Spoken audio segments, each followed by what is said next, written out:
Hey everyone. Obviously, the only appropriate time to start projects is 5 days before you go on a week-long vacation, right? Right. Anyway, so I went to Lowe's and spent about $60 on my projects.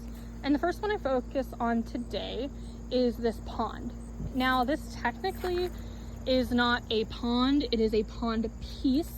I will show you the dimensions here. It is supposed to be a spillway into another basin, but I'm too poor for that, so we're gonna use this instead.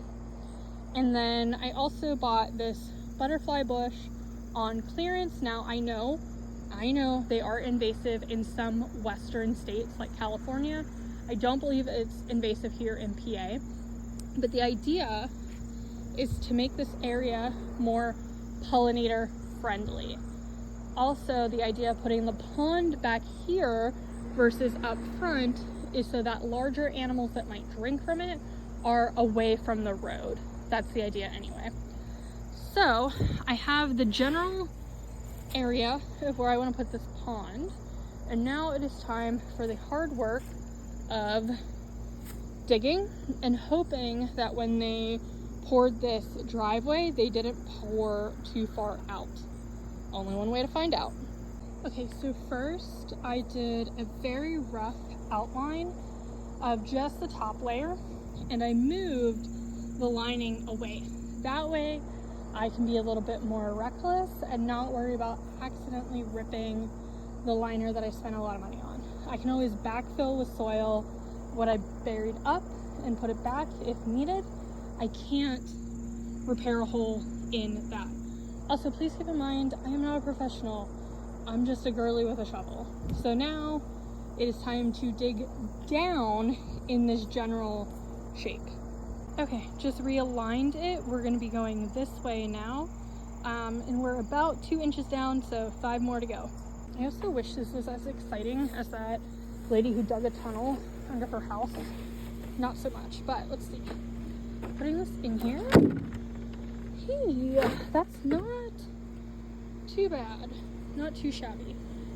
We do have, because this lip is holding it up, it is kind of at an angle here, so I'm thinking that if I can extend this out a little bit, then we should have a more even surface. It might be pretty close. Okay, this is where we're gonna leave it tonight. I'm not gonna make you wait for a part 2. We're gonna come back, but this is after about 3 hours of digging.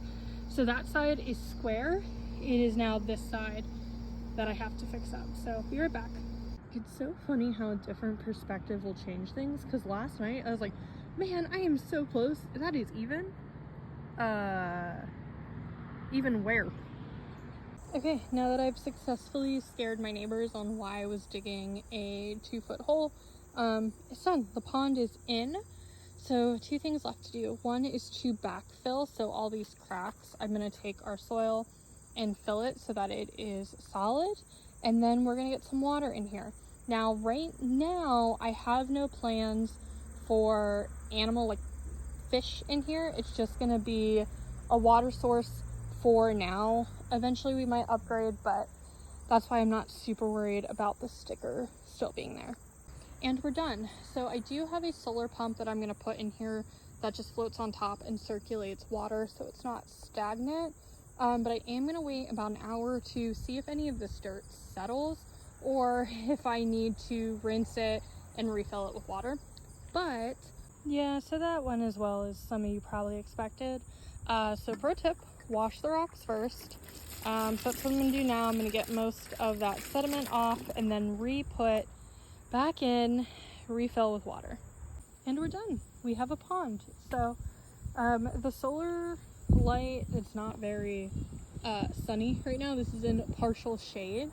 It was by design, so it doesn't get too hot, but it means the fountain's gonna struggle a little bit. The good thing though is that it's going to allow for the water not to be stagnant, so it's rotating and moving. But thanks everyone for following along. Cannot wait until we're able to plant out some herbs and make this like a cool little hideaway. But for now, project 1 done, and I'll talk to you later. Bye, everyone.